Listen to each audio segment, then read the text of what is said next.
Veganism sounds all good and possible until you realize that vegans don't drink milk. In fact, vegans don't consume any dairy products at all. No butter, no cheese, no curd, no ice cream, no nothing. That must mean all vegans are calcium deficient because cow's milk is the only source of calcium, right? Calcium is a mineral naturally occurring on the earth's crust. Now, plants absorb minerals like calcium from the earth and they grow. Cows eat these plants and therefore they obtain calcium. Now, we humans, we steal milk from the cows and obtain calcium that way. Wouldn't it be more sensible to obtain calcium from the plants directly? For the following examples, we're going to use a glass of milk for comparison just to make it easier to understand. 1 glass of milk equals to 200 milliliters of milk, which is equal to 200 milligrams of calcium. And our aim is to consume the equivalent of 2.5 glasses of milk, that is 500 milligrams of calcium. 150 grams of cooked spinach is equal to 1 glass of milk. 200 grams of cooked chana is equal to half a glass of milk. 250 grams of oranges equals to half a glass of milk. 100 grams of unhulled sesame seeds equals to 5 glasses of milk. 100 grams of cooked soybeans equals to 1 glass of milk. 200 grams of tofu equals to 2.5 glasses of milk.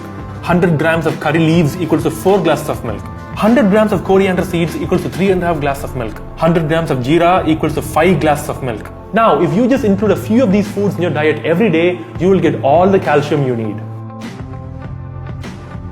Milk and milk products have become a part and parcel of our lifestyle. Since everyone is so used to the convenience of consuming tea, coffee, butter, curd or cheese, they needn't ever plan or think about how they're going to get enough calcium in their daily life. Now, when it comes to a vegan lifestyle, people worry. Even if I know how much calcium is found in plant foods, how on earth am I going to incorporate all of this into my daily life like I do with milk?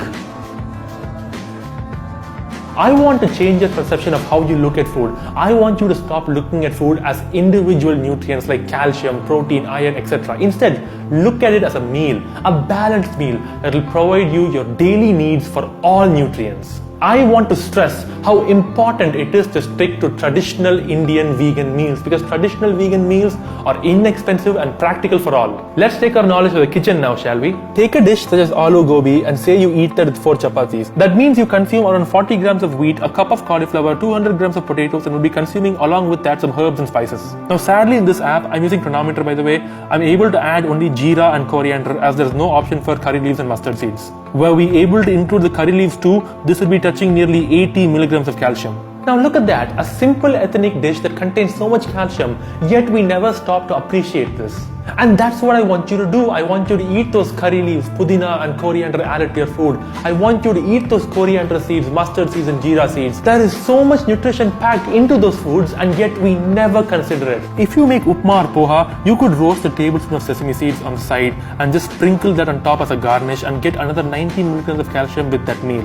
You could keep oranges with you as a snack throughout the day. Remember, 2 oranges have the amount of calcium as half a glass of milk. When you eat dosa or idli in the morning, I want you to add greens such as curry leaves, coriander or pudina to your coconut chutney to give them a boost in calcium. I want you to make spinach a regular part of your diet. 300 grams of rice with 100 grams of cooked spinach and 100 grams of tur dal gives you almost 200 milligrams of calcium. If you love paneer, you just need to replace the paneer with tofu. So instead of palak paneer, have palak tofu or eat tofu masala.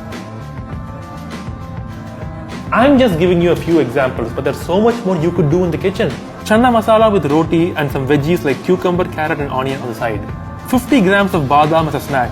30 grams of sesame seed laddu. Soybean sundal. 4 chapatis with bindi masala. 300 grams of rice. 100 grams of lentils with sambar and 200 grams of green beans as a side dish. 300 grams of rice with 200 grams of bottle gourd kootu. 300 grams of ragi millet instead of rice. These are merely healthy and cheap examples. Feel free to mix and match and do what's convenient for you. If you plan on getting calcium from soy milk or almond milk, be my guest, but please note that these options are not affordable for everyone.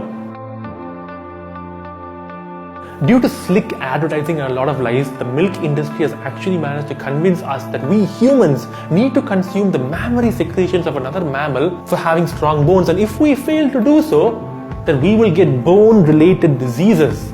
Now let me debunk this by giving you a small example to think about. Imagine thousands of years ago someone started to sell carrot juice and in order to further their sales, they said that the vitamin A found in carrot juice is good for your eyes. After a few decades of selling it like that, they notice how people are hooked to that product, and then they say, hey, if you don't drink carrot juice, you'll go blind. And now people follow that without question, thinking that it is unhealthy if one does not drink carrot juice. Now, if this lie is perpetuated for thousands of years, anyone who dares question the standard form of thinking is considered crazy, even though truthfully speaking, there are various other sources of vitamin A. The same applies for the dairy industry.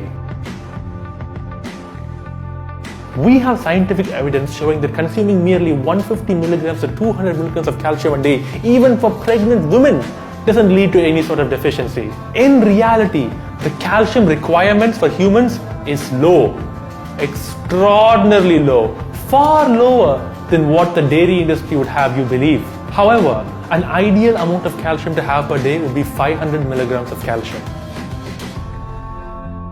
Humans have been consuming animal milk for the past 7,000 years, and this started way there in Europe and not in India, contrary to what many Indians believe. Now, that means from around 5000 BC to right now, I'm going to be generous and say around 10 billion humans walked the planet. So are you telling me out of the 100 plus billion humans who have ever roamed this planet, that everyone born before 5000 BC suffered from bone diseases and calcium deficiency because they didn't drink cow's milk? Are you telling me that the Aztecs and the Mayans of South America had weak bones because they didn't drink cow's milk? Are you telling me that every single human being belonging to the Jarawa tribe suffers from osteoporosis because they don't drink cow's milk? Are you telling me that Red Indians were unhealthy because they didn't drink milk? Now you may tell me, but Arvind, none of those tribes are vegan either, so maybe they got their calcium from eating meat?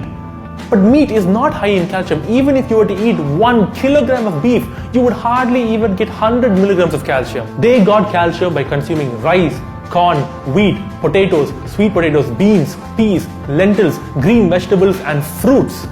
That is the standard diet of a human being. That is the standard diet I am asking you to follow today. So the vast majority of human beings who have ever walked earth never consumed cow's milk, but now you suddenly feel that milk is an essential part of a healthy human diet. Can't you see it?